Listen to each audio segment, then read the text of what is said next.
gcamwil. What's good, y'all? Welcome, everyone, to episode 1 of the Creative Process Podcast. I'm your host, Garett Campbell-Wilson, aka gcamwil. Don't forget to hit that subscribe and like button. Special guest today, an unorthodox artist hailing from New York City, who uses different tactics to gain control over his art career. And today we'll be talking about his paintings and his philosophy towards his creative process. His name is Jim Hoston, and you can find him on Instagram as Jim Hoston. That's JimHoston. Welcome, Jim. Hey, Garrett. How you doing? I'm doing well, man. I'm super happy to have you on the show as guest number 1. Well, first I want to thank you for having me on the podcast. Hey, you're welcome. And, the honor is mine. Thank you. You need to let people know that I tortured you for 3 years at art school when you were my student. So that's how we kind of met through the university route. So that was very serendipitous, I guess, as they say. I'm glad you brought that up. It's like, you were one of my best students that I had, and I gave you tough love and showed you discipline. So that's the truth. I really appreciate you paying it forward and having me on the podcast, and bringing us old folk into the new 21st century. So thank you. Hey, man, it is such a pleasure. And you know what? You're right. But you know what? Through that training and through that tough love in university, look what great friends we became. Yeah, and I mean, we've been connected ever since graduation. And I mean, AIB really had an ecosystem where, teachers and students could actually form real relationships, lifelong relationships. And, so I'm really happy that we had that ecosystem and just the memories that we created back then. I mean, you're definitely, hands down, one of the greatest professors of all time. And please. Oh my God. I'm going to torture you with compliments. Oh my God. Because it's the truth. And I'm not the only one that thinks so. There's a lot of students who graduated from our school that have great memories of you, that they carry with them in their careers today. So you made a real reputation for yourself, man. And wow. Yeah. So thanks for being here. So let's hop into that aha moment. One thing that we want to really dive deep into in the creative process is why. I think the first question is always why. Why did you pick up that particular discipline? What was the spark that made it grow and have personal meaning for you? Well, ironically, it's kind of like, I remember my mother could draw, and she would draw little kind of cartoon figures sometimes while she was on the phone or in her spare time. And so I kind of had the knack, and then I had an uncle who basically was an artist, her brother, and he recognized I had talent since I was drawing, and he used to give me art supplies. And so when I was young, like as young as 5, 6, 7 and such, he'd give me art supplies. He was a teacher at Adelphi University, and he taught in high school and in college. And for the most part, he saw the kind of potential in me doing art, and so I started pursuing it. And by the time I was in 5th grade, I actually won an award called Artist of the School. So I actually drew a couple of pictures, and they displayed it, and they gave me a little award. And then I started doing my own comic books when I was in 6th grade. I started doing hand comic books, like panel after panel, and I was selling them to friends of mine for like 25 cents. Nice. So 25 cents back in the 70s could buy you 2 comic books. Right. That's how old I am, but I was like, hey, it's like, that's when penny candy was actually a penny. So, wow. So that's really that. But I guess the aha moment, it's kind of like I wasn't a art major in high school. I was a math and science major. Primarily because I live with my aunt and uncle, and my uncle did not want me to basically do just straight art. He wanted me to do college prep. So, but, I had one art class with my art teacher, Roxy Johnson, and I still keep in touch with her today. And it's been over 40 years. And, she's retired now, but she taught for many years at our school, and then she went other places. And it's ironically, I wasn't an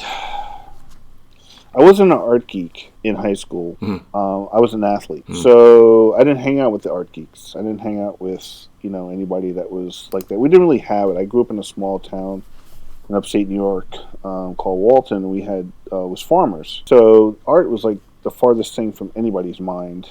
And even though we had 2 art teachers, people just took it because they had to take it. And I slowly built up a portfolio over the years, and I had basically the same teacher, Roxy, throughout my whole career. And by senior year, she prepared me to get into college. As far as an aha moment, when I got to college, it's kind of weird because I was always fairly good at what I did. And when you get to college, you meet other people who are just as good, if not better. Mm-hmm. So you kind of hang out that crowd and stuff like that. But I was still undecided whether or not I was going to really be an artist. I went to a 2-year school, ag and tech school, and I took advertising, art, and design just to see if I really liked it because my sister also suggested that. Cool. And I did, and I got great training. But I was also on the track team and did regular college stuff and whatever. And then I went from there to Pratt, and when I went to Pratt, I really honed my skills and stuff. So, I think when I moved to New York and went to Pratt, I think the first few times I went to the Met, that's when I started having that aha moment. That's when I started standing in front of paintings for like a half an hour. Mm-hmm. And I would just be like blown away, like, because I'd really been to like regular museums, but they were mostly folk art museums. So by the time I got to the Met, it was like, holy crap. So, and then, you have those in your life. Again, when I went to Europe, and I was in England, and I went to 9 museums in England with my ex-wife. She was my girlfriend at the time. That was another, like, holy crap. Like, I realized the magnitude of how big the art world was. The United States, we only have maybe a smattering of art. Compared to the rest of the world, it's like we have a good amount of art, but it's not even like 2% of the art in the world. So when you travel abroad and you go to different places like England, or you go to France, or you go to Germany, or you go to Italy, it's just like then you start seeing really what the magnitude of what you're getting yourself into. And so that was one of those things. And I think right from the beginning, I was always drawn to realism. I was always drawn to people who could make things look kind of like natural, or just kind of get 3-dimension on the canvas. And to this day, I'm still fascinated with 3-dimension and trompe l'oeil and, really kind of pictorial space. So I just gravitated towards that. And for the most part, I'm still learning. I'm still not where I want to be, but I pretty much have decided I just want to be a realistic painter.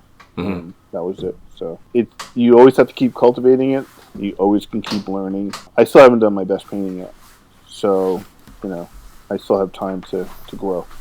That's amazing, and that is exactly. ultimately what the creative process is, isn't it?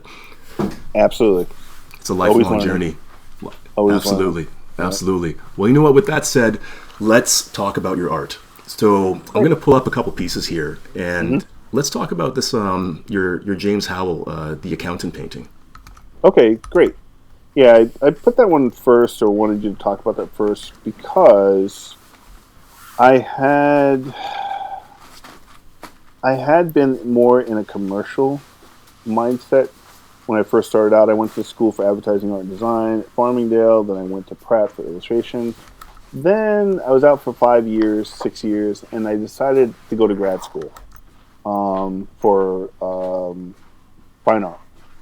And the grad school I went to was the New York Academy of Art. And at the time, they had just started up the master's program. This is late 80s. And at the time, it was started by Andy Warhol and Stuart Pivar. And basically, they wanted to preserve traditional painting and drawing, which, most people would never think that Andy Warhol would want to do that, but he did. So him and Stuart Pivar, whose claim to fame is he invented the porta potty, they started this art school that was basically for free. And it was like an atelier. So they decided, hey, let's get accredited by New York. Let's have a graduate program. and I saw an ad in the I don't know, it must have been a magazine, I think, American magazine, some American artist, and they said, "Oh, grad school program opening up, enrollment is starting up," and I basically was in the first class of the New York Academy of Art when they started the master's program. Mm. I wasn't the first person to graduate. The people that were already at the school, they were the first people to graduate ahead of us. They went for 1 year, but they were at the atelier for 3 years total.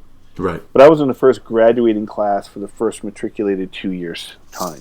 And there was only, I think there was only 12 of us. Or no, there was 25. I think it was 25, but it kind of whittled down to like 17. And I was the only African American in the graduating class. And this is 1991. This is actually 30 years ago I went to grad school. It's like hard to believe. Wow. But we had a couple of people of color in the first year, but then they only went for 1 year. And I met some top artists at the time. And all the realists that are around New York today, this Jacob Collins I met, he was there, Michael Glass, Will Rogers, and there's also Will, I'm trying to think of his last name. But for the most part, the movement was gaining strength. Realism was still not accepted because of the 21st century. But like I said, I was drawn to it. And this school taught us how to draw, paint, and sculpt from life. Right. Exclusively. Mm-hmm. So, from there, I said, okay, I want to do fine arts, but I got a job at Marvel Comics. Mm-hmm. So I'm doing Marvel Comics, and I'm doing coloring and stuff like that, whatever. And James, who happened to be in the accounting department, he was there, and he was connected to musicians and people and stuff. So we had come up with a thing where he said, okay, I'll do your portrait, and then we can have an unveiling or whatever, and then you can introduce me to your affluent friend. Nice. Well, it never happened, which is like, it happens all the time. People promise you the world and whatever, and they don't deliver. Right. But that painting set off my fine art career in some ways, because I had really, that was like one of the best paintings I'd done on my own at that time, and it got me a chance to be exhibited at Herschel Adler, which is a very big name gallery. It's still today, but they don't have their spot. That was on 70th and Madison. And the director was also the director of the school, the New York Academy of Art.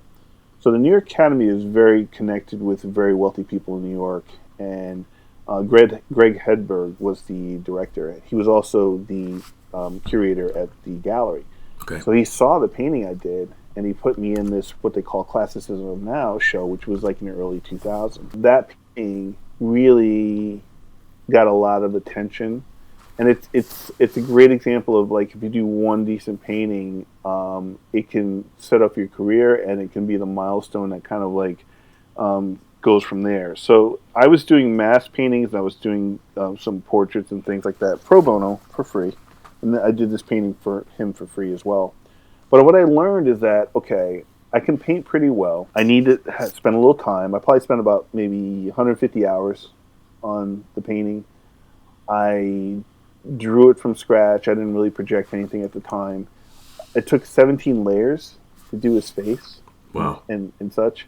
And I just painted the hell out of it, and I was like, okay, I need a lot of time, and I'm kind of intuitive, but I can paint pretty well. So that's when I decided to start doing more fine art paintings and things. And I was working at Marvel and stuff like that, and then I left Marvel, and I was working other various places. But I started doing mass paintings. I started doing other painting. So, but that painting was kind of the catalyst that got me to really, and I even submitted that to a portrait competition, and it got into a magazine, and it listed me as a master, and I was like, a master? It's like, what the heck? It's like only a couple of portraits I've done, Mm-hmm. But it was recognized as being at that quality, which was great. So amazing. Yeah. Amazing. Let's shift over to Sunday Morning and Hot Day In. Who's this lovely young lady here? I remember her name is Karen, and I can't remember her last name. I want to say Williams, but she was a print model and a basically commercial model. Mm-hmm. And I ran into her. It might have been at the New York Academy. They were probably doing something for one of the events. Her and another woman, Marcia, I saw, and I had an idea of doing the Black Middle Class series. And that was just basically at the time, there wasn't a lot of black artists around promoted, and at the same time, you didn't really see black art that showed blacks doing everything that middle class people do. You know, most artists would do ghetto art, or they would do what I call neckbone art. They do black faces, and they show them on, you know, going to church and things like that. But they didn't show their faces as like humans. They were like cartoons. Right. And African American art tends to be a little cartoonish because a lot of artists are basically self-taught. So, you know, there's a certain urgency and a certain amount of work. And if you look at like between Ramir Bearden does the collages and things, but Jacob Lawrence is a great example where he just kind of like figured out a way to kind of make these figures that are kind of like fluid, but they're choppy, they're stiff, but he gave them some personality and colors and stuff like that. And I wanted to show like the black middle class as far as realistic, you know, like any other freaking culture. So I started that, and I hired those girls. And I took some pictures, and I took pictures at my friend Nancy Williams' apartment. She's passed now, but and then Karen, you know, I just had her do genre things, sitting in front of the window in a hot day, reading a book, you know, basically doing what regular people would do, but it wasn't really seen at that time, and so those paintings kind of set a tone as far as people recognizing that you can show genre paintings like that, and people would be excited to buy them and things. And I think the Hot Day Inn sold at the New York Academy auction.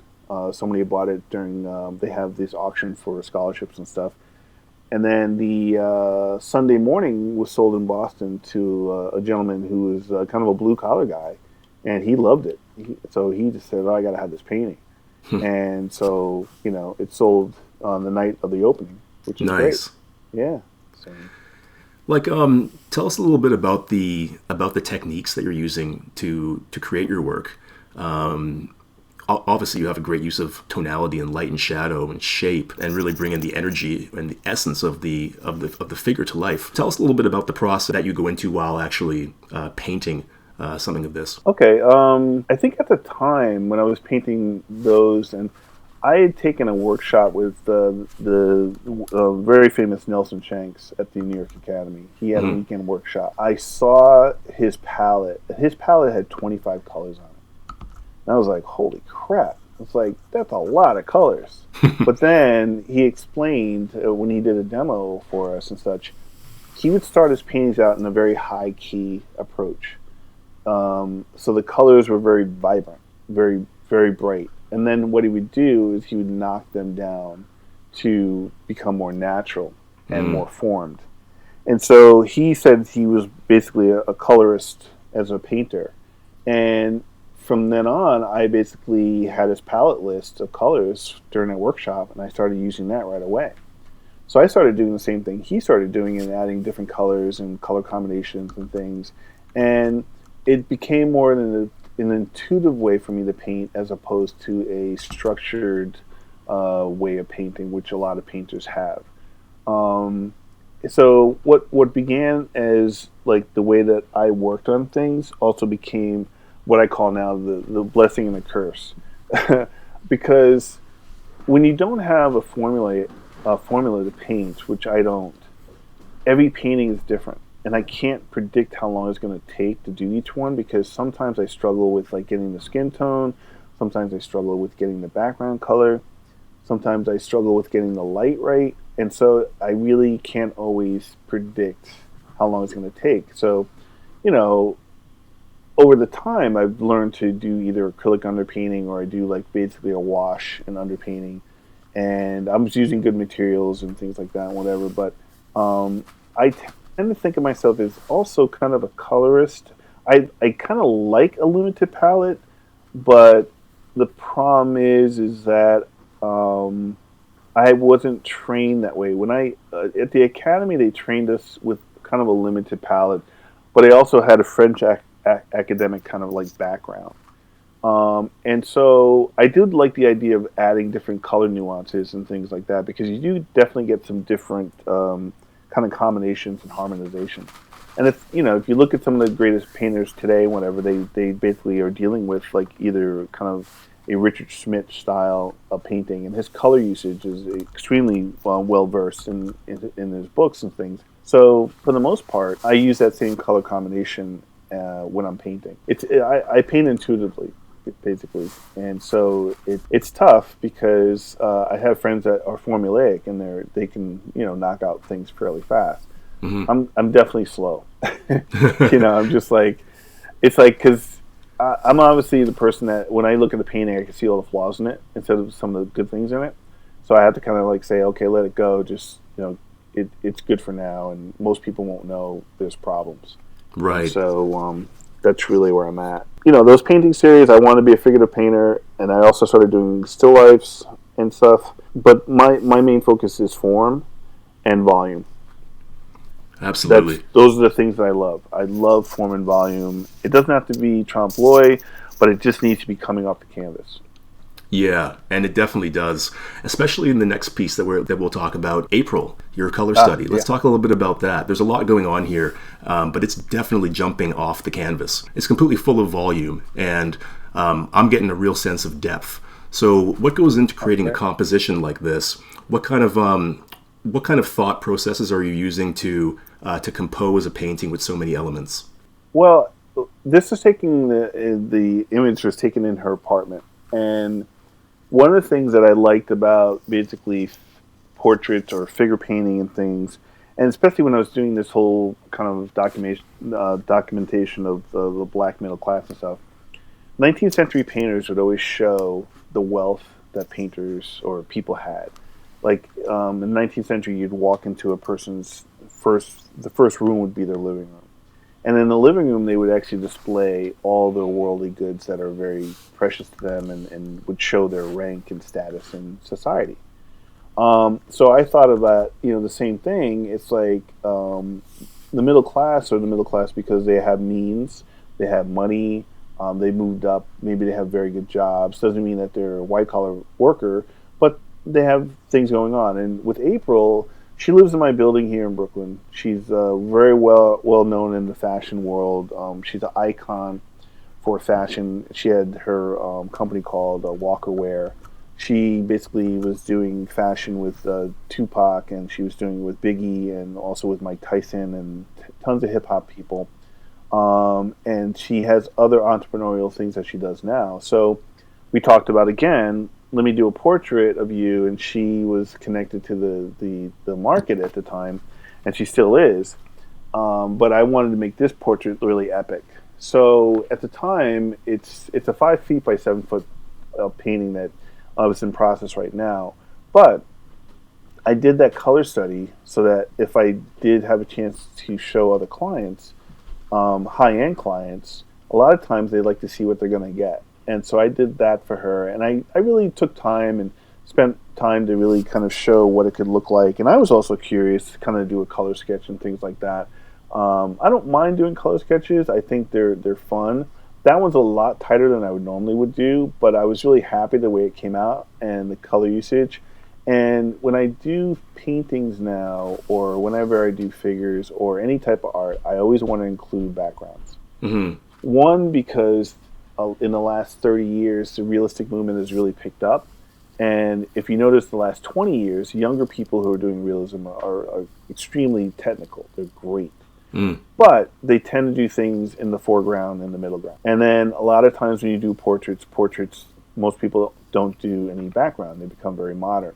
I'm a real big fan of French academic painting. I'm a big fan of Baroque painting. And they would include, the environments and the rooms. So she's a very successful entrepreneur. She has obviously platinum records, gold records that were on the wall. She was also producer for basically albums. She's a fashion designer. She's a fashion icon. She's been around and known a lot of the hip hop people and people in the world that were kind of up and coming. So that's why I wanted to do a painting of hers. And then our building is kind of a old pre-war building, so that molding on the wall is, the molding that's in our apartments. And for the most part, with the color usage and the way she had things set up, it was just a perfect kind of composition and ideal to just put like how she lives. And at the time, her dog Dimes was living, and he had passed away. So she also wanted to make it a memorial for him. But I do a lot of painting for free. I don't really make any money with my paintings, but the thing is, I knew years ago when I got into painting, it wasn't about the money. And so, later on when we talk about like my unusual way of doing things, it's because I'd rather do a free painting that's excellent than to do a quick painting that is like garbage and make good money from it. Mm-hmm. Because it's just, I would be embarrassed for my legacy. Yes. Not that, people don't do that. There's a lot of people that kind of rush things or get it out there just to make the money. I never got into art for that. I just knew that if I'm going to do it, I'd rather be a Vermeer than a voucher. Mm. I would just rather have high quality paintings and have very few of them than to have a plethora of just garbage out there, Hence, why I do things unorthodox, and I have this other plan to make money.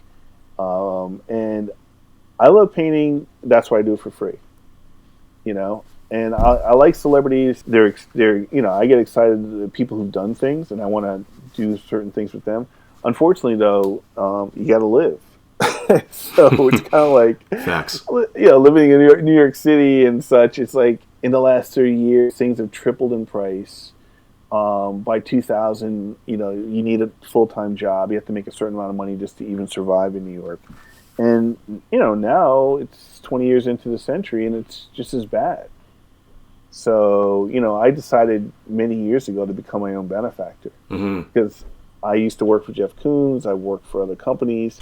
And, he made a few $1 million in the stock market and set himself up. And then he was able to get advances in his series of paintings. Right. And I don't know if I want to be like a Jeff Koons type of thing. I mean, and most people who are outside the art world talk highly bad about him. But he's not a bad guy. He's quite a genius as far as marketing. Truly. And he's not doing anything different than what the Renaissance artists did, The dirty little secret is most people have no idea how art's really made. And they don't understand that the studios and all the paintings and things that you're looking at and stuff, they were done by students, or they were done by assistants, and then the person would come in and finish it up. Right. And that's well known, but most people in the regular world have no idea. That's the way art was done. So, like similar to the artist guilds that we would learn about in during the Renaissance. Totally. Mm-hmm. Well, the artist guilds existed up until the mid 18th century or 19th century, and that was one way that you kept the craft within a community of artists. Problem today is anybody can be an artist. Anybody. I mean, George Bush has had paintings, and he probably sold them for freaking hundreds of thousands of dollars. That's right. He's a painter. I'm like, freaking the ex-president's a painter. I'm like, is there anybody that doesn't come into my field? It's the same. It's like, how many rappers are actors? So how many people, how many actors are, have enough money to buy a distillery and then have they're all entrepreneurs, or, how many female actresses have clothing lines now? So my friend April must be like, what the hell? It's like, I started my business from scratch. This person's on the silver screen for a few years. Next thing you know, she's got a clothing line that's like, making millions of dollars. Yeah, and so I mean, like with the trajectory of the art world right now, especially with things like artists selling NFTs, the rise of digital art, it really is a time where just about anybody can become an artist. Like now more than ever. Like Totally. there will be a lot of people over the next 10 years who, have probably either never thought about being an artist, or they've thought about it for many, many years while they work at their regular job, and all of a sudden now they have a platform to do so. So what do you think that means with respect to your style of art and the mission that you're on? How do you think the current status of access to the art world will change what that means for traditional artists? One of the problems with being a traditional artist like myself and others in the past, and it's a 20th century kind of hangover, but we're considered pedestrian and kitsch. And kitsch is considered basically lowbrow or common and base. So anytime you see realistic work, whatever, the modern art world or the conceptual art world or the media-driven art world says, oh, you guys are passé, you're doing stuff from the past, copying pictures and doing things looking real is so old, it's already been done by the masters, so you're wasting your time. You can still get great prices for doing realistic work, photorealistic work, things like that, whatever. Ironically, though, it is nowhere near the level of the kind of the modernist notion of the idea is more important than the craft. The concept is more important than the craft. The ownership, is more important. So the problem now is that you have incredible painters, a lot of people who are realists, and the only realistic painter that is selling for millions of dollars consistently is somebody like Jeff Koons. Yeah, obviously Murakami doesn't. Obviously Gerhard Richter. There's a lot of great painters out there who are making good money. I think the first was Lucian Freud. Right.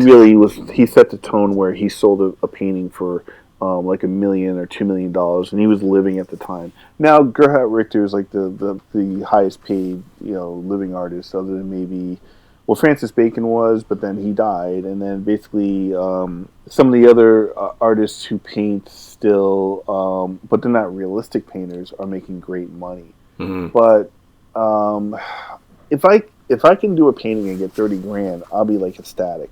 Because most times you're not going to get more than even somebody like Vincent Desiderio is one of the most celebrated artists in American history, and he won the Prix de Rome. And basically, he only was getting $250,000 for his paintings. Where Jeff Koons was getting $2.5 million, he never even painted it.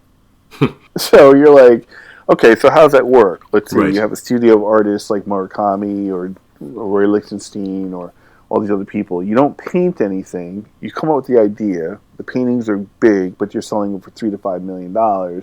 Meanwhile, this guy who paints everything and does it himself and whatever, he can only get no more than $500,000. Yeah. Even Odd Nerdrum, one of the greatest painters in the world today, I haven't seen anything go above 500, maybe 800. I don't know. So can you break that down for those listening and for those who might not have a solid grasp on that, or at least are trying to understand, what does that mean when a collector is looking for a certain type of value? How would it change their perspective to know that the artist themselves didn't create the work? And even though it's common, how do you think that changes their perception, or at least their perceived value of what they're buying in relation to the artist who created it? It doesn't, as long as somebody's telling them that their painting is a hot commodity and they'll go up in value.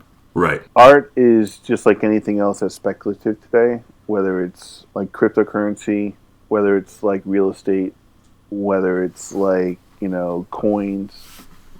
If you think it's going to be valuable later on, that's why people buy it. And you have to convince them. And then what you have is a voucher system. The curator at Sotheby's says, oh, you really should take, look at this person. Oh, now, ever since the 90s, before I started working with Jeff Koons, everybody poo-pooed Jeff Koons. Greenberg and basically, what's his name, who passed away, the Australian critic, he would just poo-poo Jeff Koons. They would trash him in the news and the reviews, but his work would sell out. So basically, the art dealers were basically saying, don't listen to them. He's the hottest thing right now. Definitely keep buying him. And that set up his provenance or his lineage of basically making him very well sought after. The Right. trick to art is you want to have people of stature buy it. So, like, I do free paintings of some celebrities and certain people, this and that, whatever, and I don't necessarily always put that it's in their collection or whatever.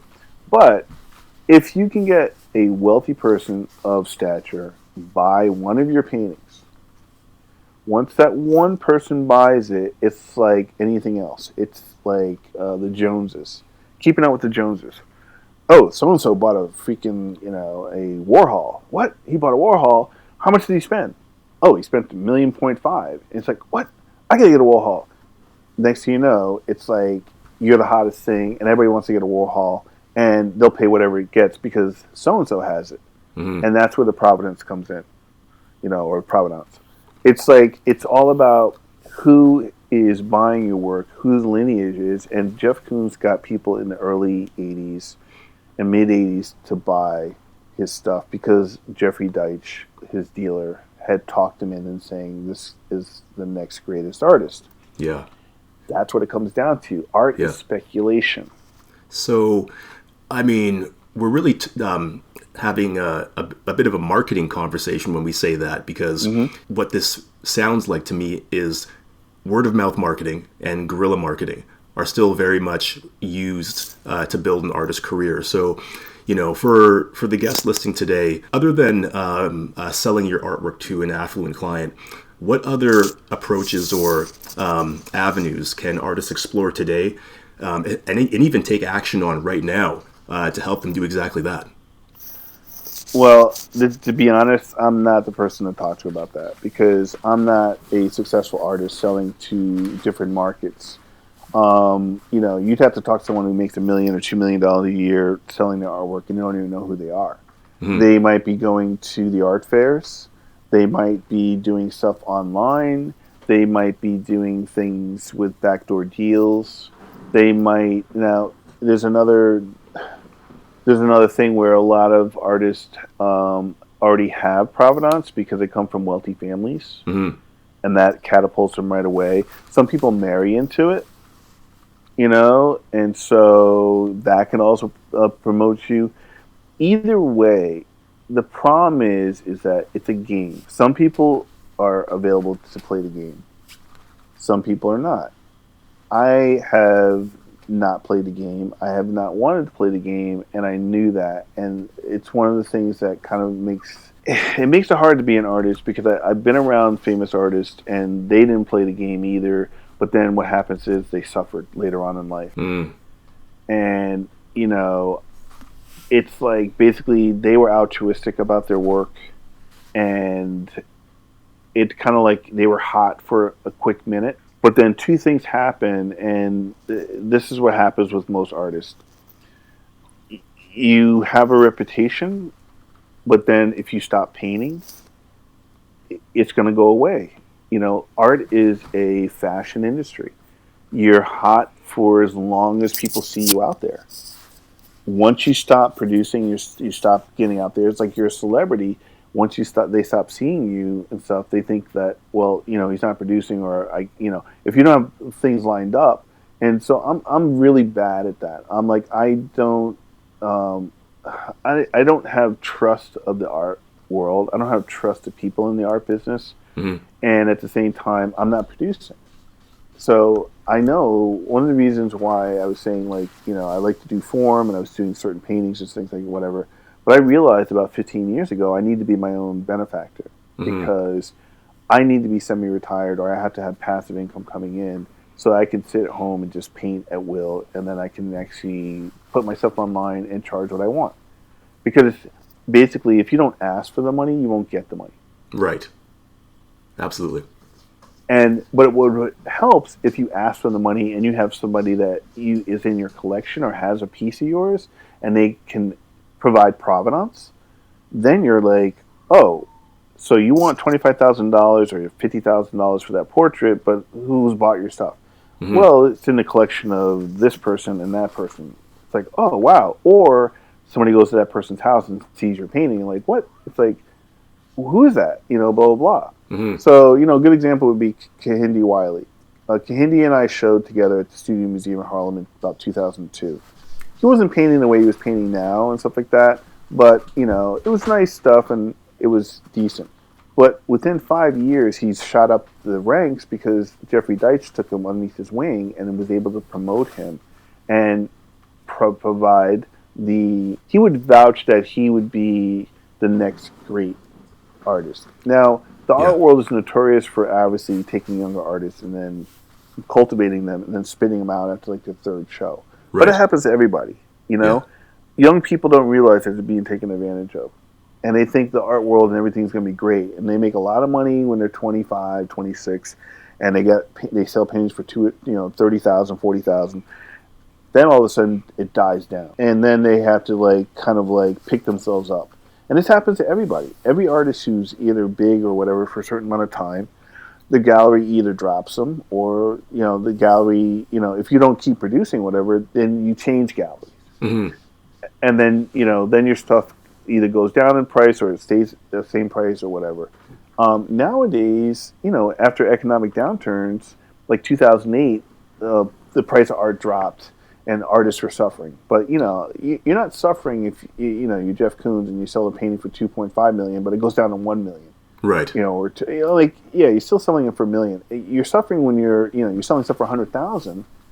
And now you can't sell your paintings for more than $25,000. That's a 75% hit, And so the financial arrangement all the time with artists is artists make money for the most part, and they put it back into their art, but they don't basically keep it, and they don't invest it properly. Some artists do. I'm starting from the ground up, and I'm trying to get my investments together and things like that, so that I can hold on to the money later on in life. So I have an apartment building. And that helps bring in some money, and I want to expand and buy another place, but I'm doing it by myself, so it's taking a while. But if I can get $10,000 or $15,000 coming in passively through my rentals, and then I can have a full-time job if I needed to, or I can drop the full-time job and I can teach part-time, all I need to do is just have my passive income from my investments pay for my bills per month, and I'm retired. Mm-hmm. And that's the basic concept. This way, I don't have to do all the song and dance. I can do workshops with realistic work, but it's funny, conceptual artists don't do workshops, they give talks. Realistic artists, we show our techniques. Jeff Koons doesn't show his technique because he doesn't have one. It depends on who his manager is. Interesting, yeah. So why are the realists, why we do song and dance, and then the conceptualists and stuff like that, you don't know how they did their work. Well, because they had 25 people doing their work. It's like Jeff Koons gets paid for his ideas. And idea people always get paid more than the workers. Absolutely.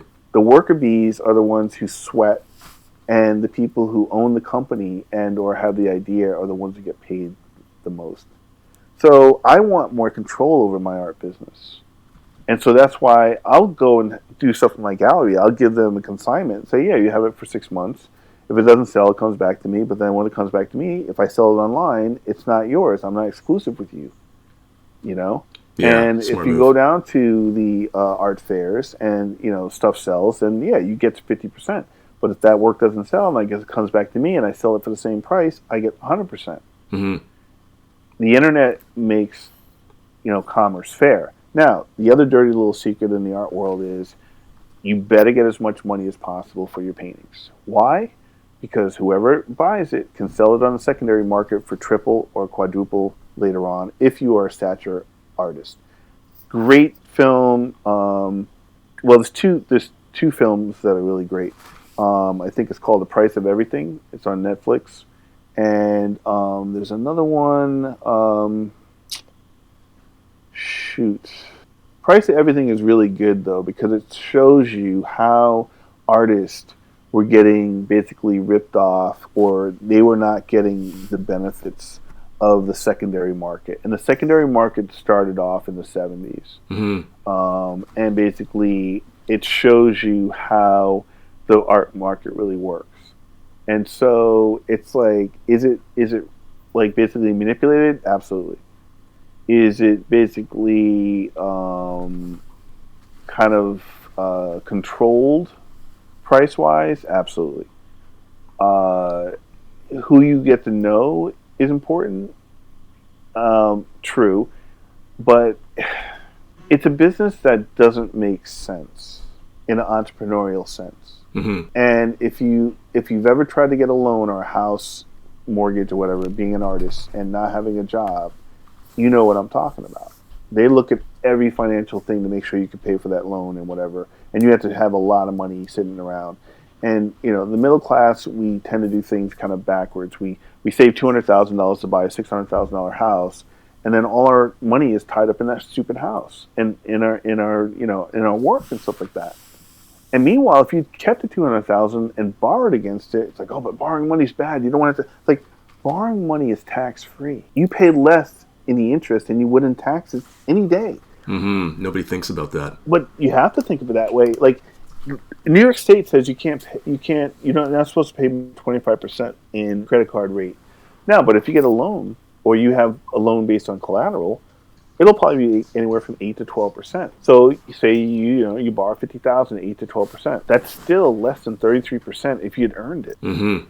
So now you have $50,000 and you're paying $500 a month for it on $50,000, maybe $800 a month. So as long as you pay the $800, you can use that money any way you want, tax free. So you can actually get a payroll, do things like that, whatever. Like if I start a studio, and it's really not that hard. It just takes balls to just do it. You just have to bring some people in and do it right. But I would have a payroll, and I would only pay people work for hire now. Right. Jeff Koons hired people, and he had people on, he had retirement funds for them. He had basically disability. He had full-time stuff. He had health insurance for people. He had all this stuff that because he actually is a very decent guy. And a lot of these other guys have the same thing. But now they're realizing you don't need to do it that way anymore. You don't need the overhead. Especially today. Yeah. Yeah. If I hire someone now, they can come paint my studio, but I'm paying them a flat rate, and you are a 1099 employee. You can get your insurance from the freelancers union. You can get all the other stuff that you can do on the side, and you put your own savings and stuff like that away. Mm-hmm. But I would pay you a flat fee per job instead of hourly wage. Once you get into the hourly wage in New York State and anywhere in the country, it's the kiss of death. Yeah.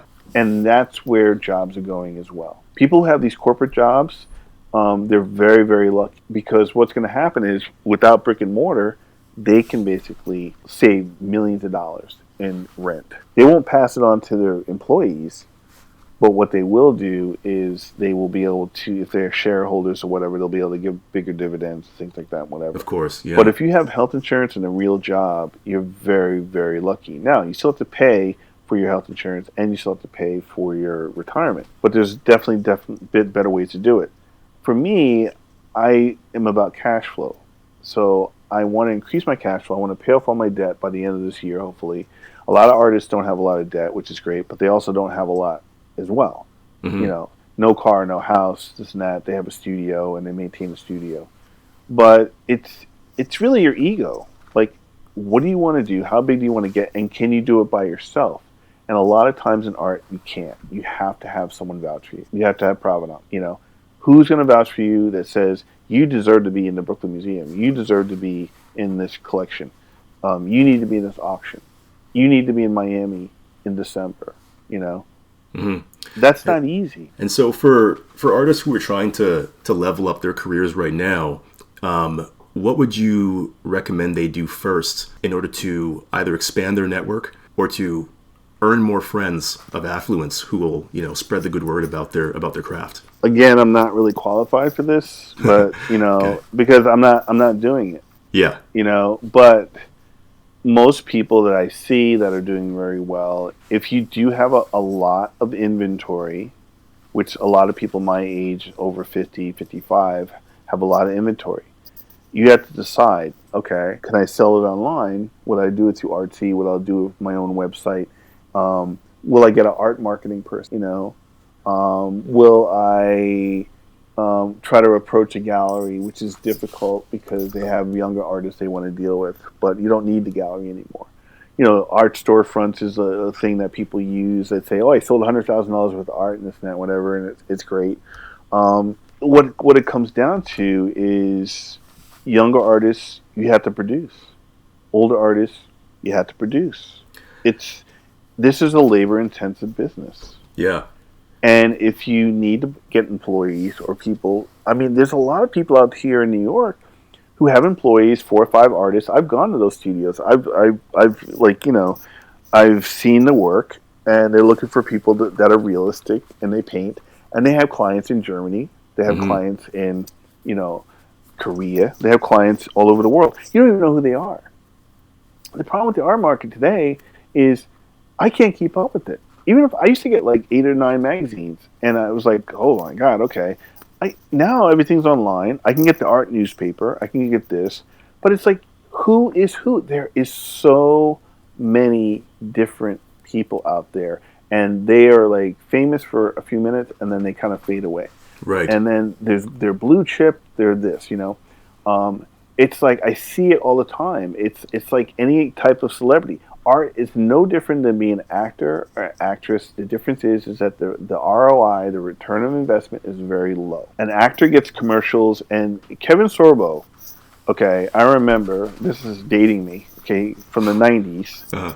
If you remember Xena and you remember Hercules. Yeah, like Xena, Warrior Princess. Correct. Yeah. Kevin Sorbo, who played Hercules, you don't even see him anymore, but you don't have to. He's a multimillionaire. He made millions of dollars being in commercials before he even got Hercules. As an artist, we don't get millions of dollars for just throwing in a gallery or doing things. Everything we make and everything we earn is like blood money. So, and then, then most artists get in tax problems.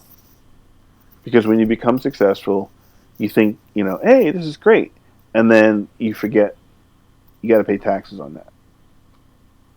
So, you can get in trouble with the IRS when, you get $100,000 all of a sudden in 1 year, and, you forget to pay that $30,000 in taxes because, but you have write-offs, which is great, but you'd have to write off the whole $100,000 almost to not have to pay the $30,000, So it's like, people get ruined from that, or relationships, divorces, things like that, whatever. Obviously, buying a studio, buying a house is a great investment, but most artists don't think about the money side of art because it turns them off. Yeah. But successful artists in the past and now are all about the money. Of course. It's like, I don't think there is, if you're going to be Damien Hirst or Murakami or Jeff or one of the other, 1,000 artists out there who are making money, the only person that you see disgusted by it is Gerhard Richter. And when you see the price of everything, he's walking around and he looks at his work and he goes, oh, this is the price of a house. This is disgusting. But he's German. Yeah. And Europeans are socialist. The dirty little secret in Europe is like, oh, everything shouldn't be, going to one person. But as long as it goes to them, they're not going to complain. Yeah, exactly. I don't think Gerhard Richter is like so broken up that he's going to give $1 million away in scholarship to his art school to have kids. Maybe he does. I don't know what he does philanthropy-wise, but the guy makes a shitload of money. Yeah. He's like one of the highest paid living artists in the world. Yeah. And, sure, it's disgusting that his paintings are selling for $200,000 and it's the size of a freaking like corn box, but it's always easier when you're the one on the outside looking in. When you're from the inside looking out, you're gonna say, "Oh, it's just awful," but you're not gonna like give the money away.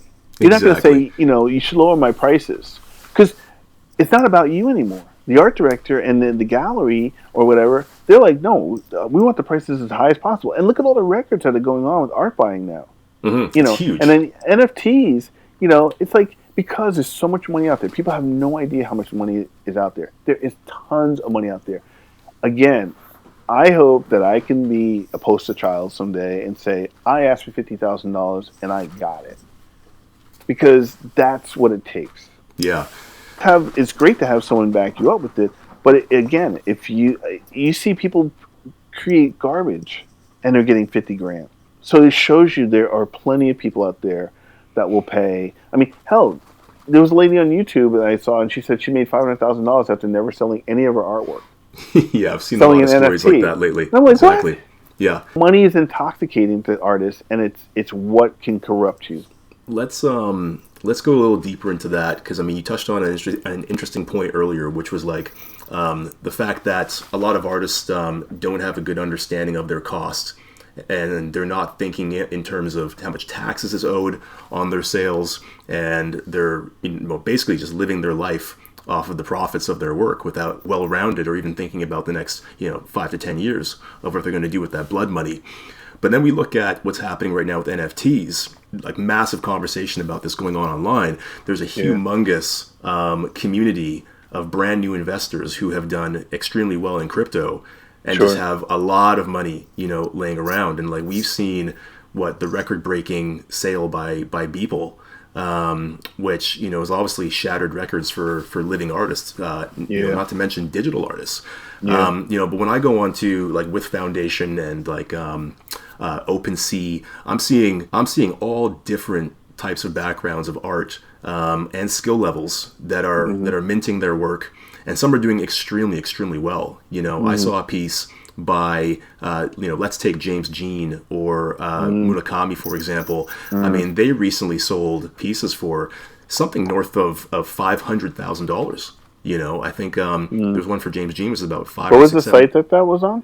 Yeah, it's called With Foundation.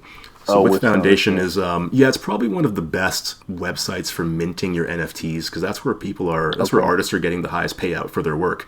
And so when you go there and you check it out, it's definitely a storefront style platform which runs on auctioning. And so that's really changing the game too, right? Because now we're seeing artists being able to, one, publish their work. They have no idea how much it might go for, because it comes down to the patrons who are bidding. But then secondly, the amazing thing about these NFTs is, for the first time in history, artists are able to collect a commission off of the resale of their artwork.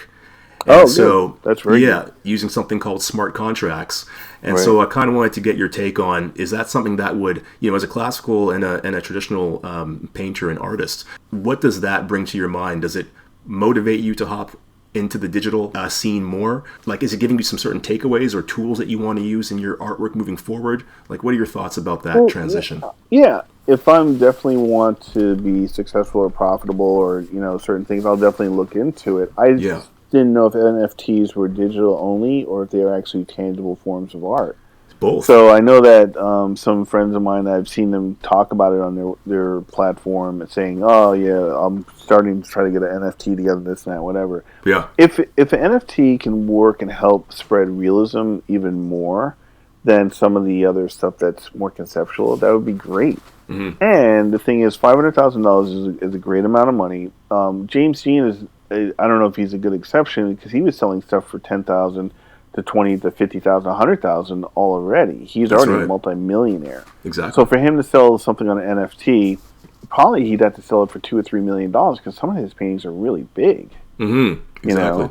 So for the most part, he could probably get it. But James Dean has provenance. Right. He has collectors. He has people. Now, what about Joe Schmo, a college student coming out of school? They do a great painting, and it's very nice, and somebody looks at it and they go, "Wow, I'll pay $100,000 for that." It changes a kid's life. It changes their life. Like you just paid $100,000. Now you can use that. And the thing is, when you sell stuff in auction or electronic, or it is a digital footprint, you have that now as your set price.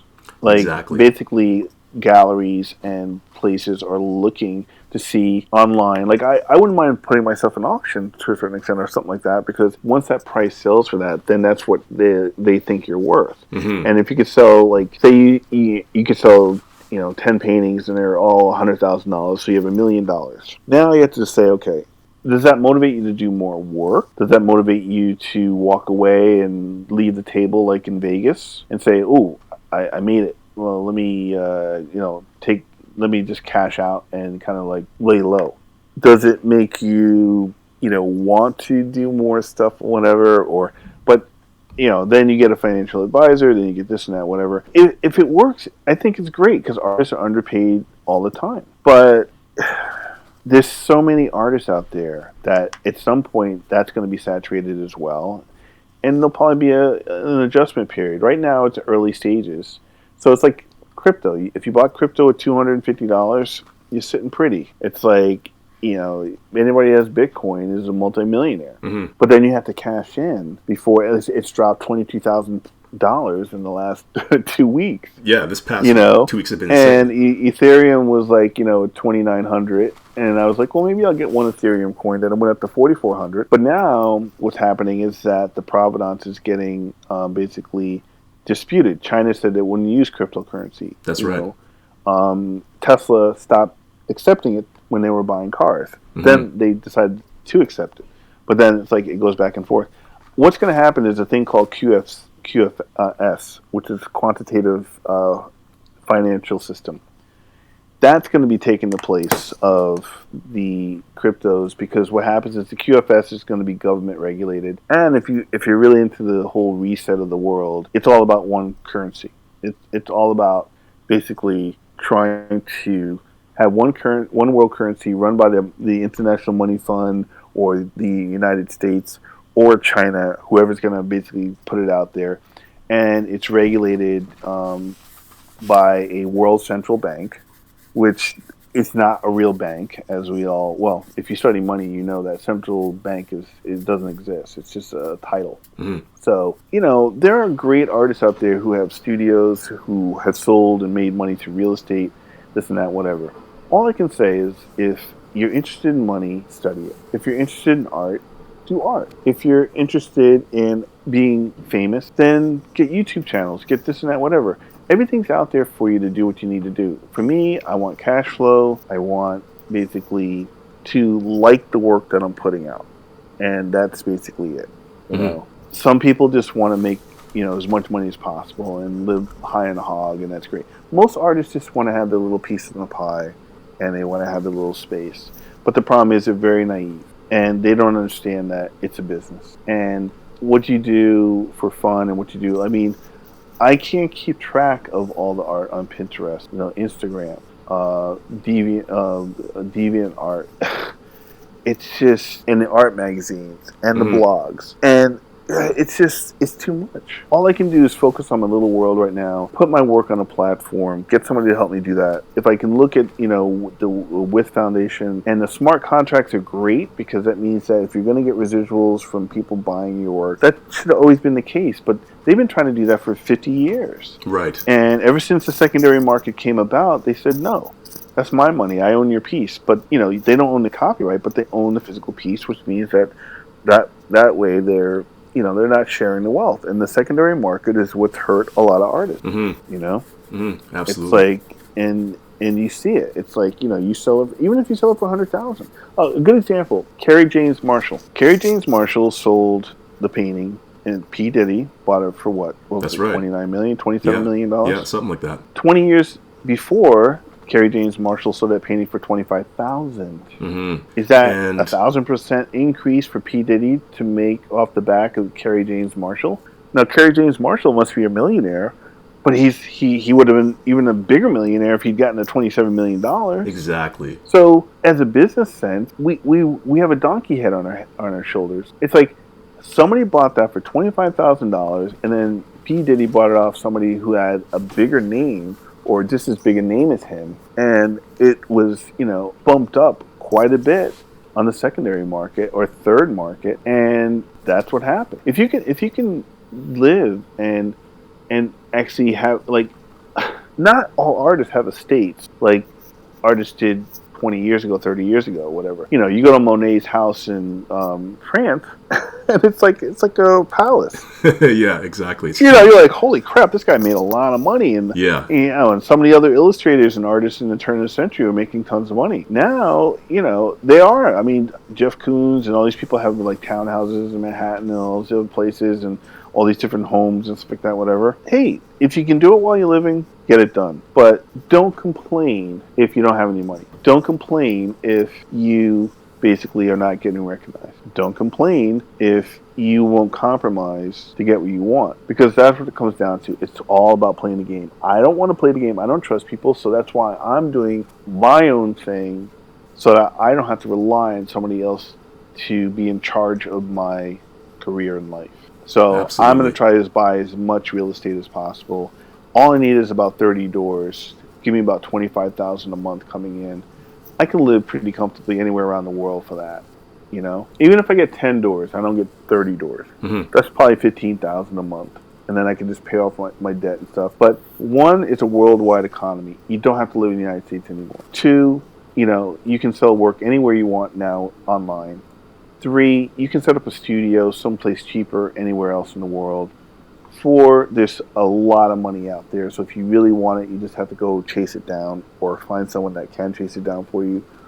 You know, six, if you don't know anything about money, then find somebody that does and learn about it. It just, the list goes on and on. The biggest limitations that we have, and I have myself, I know my limitations. It's between my ears. I'm the one limiting me. It's not the market. That comes down to self-awareness, doesn't it? You have to be self-aware. Mm-hmm. A lot of artists are not self-aware. So you have to ask yourself, what do you want? Is that the only question that artists should be asking themselves? Or are there sub-questions to that question? No, but you should also sub-questions be like, well, what do you want to leave behind? Mm-hmm. So legacy. How do you want to make the world a better place?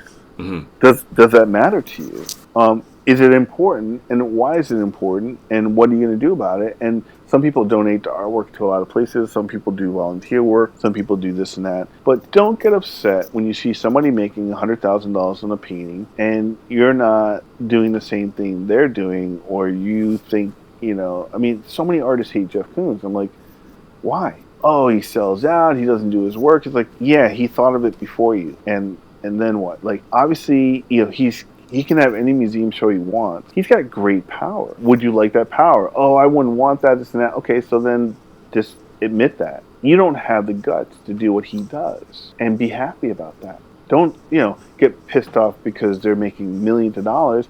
They put themselves in that position to do that. You are complaining and putting yourself in a position of nothing. Mm-hmm. So are you saying that there is, like with the Jeff Koons reference, are you saying that there is a vast amount of opportunity for artists to think a lot bigger than they're currently thinking? Absolutely, totally. Mm-hmm. It's almost like what the military does. They have what they call PERT. It's an acronym for basically what's your end result, and then you backtrack. Right. Reverse engineer. Reverse engineer. That's what you need to do as an artist. Since you only have a finite time to get your artwork done, let's get that anyway. Like I said, it's not that hard to set up a studio like Jeff if you know what to do and you want to be that big. You just need backing. So, you know, you can find backers if you say, okay, if you back me, hell, you got a GoFundMe page. Hell, I've had friends, I've seen them raise $250,000 to do a book deal or some kind of thing, and you know, it only took them $50,000 to make, and they were able to save the $200,000 and buy real estate and other stuff, whatever. Mm-hmm. You know, whatever floats your boat. I don't personally like GoFundMe pages or things like that, whatever, because I just think it's a ripoff. But it's out there. Yeah. People have YouTube channels, and you know, if your ego is big enough and you want to see yourself on TV, or you want to see yourself, you know, talking all the time, and it's out there. There's something there for everyone, but you have to decide how you want your legacy to be left behind. Mm-hmm. And then you have to just figure out the best way to get that done. It is unfortunate. I think there's still a lot of things that are rigged up here and there, but it's not impossible. Again, if the people who are successful are the ones who know or knew what they wanted from day one. It cuts through the bullshit. Now, a lot of artists are successful and they don't know how they got there, but a lot of times it's because they just produce a lot of work, you know, and then the people like their work. Right. But most artists who are successful know how they got there because they calculated it. They expected it. Mm-hmm. That's a good one. Expectation. The good ones and the successful ones expected to be successful. Mm-hmm. And they put themselves in that position by doing the work, aligning themselves up with the right people, and then expecting loyalty and in return for them giving themselves what they need to do. Mm-hmm. Mm-hmm. But it's not all fun and games. Yeah, because that's where you have to get real uncomfortable. And do you think that there are a lot of artists who just aren't willing to get that uncomfortable? No. Well, yes, there are. There are plenty Right. of artists who are not willing to get uncomfortable. I can't even hang out with artists. I can't. I know what you mean. I can't talk about money with them. I can't talk about things like we're talking about. I can't express like what's your plan, because they don't have a plan. They're reacting. Their job is killing them. They don't have time for this. They don't have time for that. It's like, okay, I understand. What do you want out of this business? Well, I'd love to do this, and I'd like to sell this painting for this. It's like, okay, well then, you just need to finagle yourself in that position. And if you want it bad enough, it will happen. If you don't, it won't. If you don't ask, you won't get. Absolutely. It's the basics. It's, and you know what, Jim, like everything that you just said is exactly the point of this podcast. There are a lot of conversations that, artists like yourself, other artists just can't get onto the same page with others in their community. And so the reason I really wanted to start the show was to have these conversations and to really discuss these topics that the majority is not thinking about, or the topic itself is too painful to think about. It's too uncomfortable. It requires change. That's the purpose of this show. And I hope everybody listening today has gotten a lot of great information from Jim. I know I certainly have. And Jim, one way that we like to close off the show is by having the guest ask a question of the day. So what question of the day would you like to pose to the artists that we have listening today? Okay, I guess the one that I ask myself, and I do often myself, is when you look in the mirror, are you happy with what you've achieved? Are you happy as a person? If not, then you need to fix it as soon as possible. Amazing. Jim, that was profound. And I know a lot of listeners today are probably fired up and they're ready to go and tackle their creative process. So Jim, thank you so much, man, for sharing your knowledge. My limited knowledge, exactly. So maybe if we do a podcast a year from now, I'll have a few more thousand in my account, and I'll be doing a lot more artwork, and I'll have some employees. But we'll see. Yeah, definitely. I'm looking forward to that. And you know what? We'll definitely do a follow up on this because the conversation that we had today is something that will benefit artists anytime, throughout time. It's an evergreen topic. Yeah. And so, I'm just so happy that you're guest number one on the show. For those of you listening, if you like what you've seen today and you want a piece of Jim's art, I'll show his contact information once again here on the screen. I'm going to have my website updated by hopefully June before you'll be able to buy directly from me on the new site. So I'm in the process of getting that put together right now. So hopefully that'll be up and running, and then I can forward that to you when that's done. Okay. Fantastic. And we'll definitely let everyone know and spread the word. Jim, you're an inspiration, my friend, and I hope you guys had lots of great takeaways from Jim today. We're going to do this again. And Jim, I hope you had a good time. Oh, it was great. Thank you so much, Garrett. My man, I couldn't be happier. Once again, you're one of the greatest professors of all time. Oh, come on. No. And I appreciate you so much. I help a few students now and again, but thank you very much. Thank you. I'm very proud of you. So keep up the great work. Thank you so much, brother. You too. All right, ladies and gentlemen, thank you so much for tuning in. This is Garett Campbell-Wilson, a.k.a. gcamwil, and we have lots to look forward to coming up on the next episode of The Creative Process. We'll be back next month with more inspiration for your creative fire. So don't forget to subscribe and hit that like button. Also, be sure to join our Facebook group. I'll put the link here somewhere in the description. I want to thank you all again for listening. Take care of yourselves. See you in Digi. gcamwil. That's it. That was great. Wow. I think we went over an hour.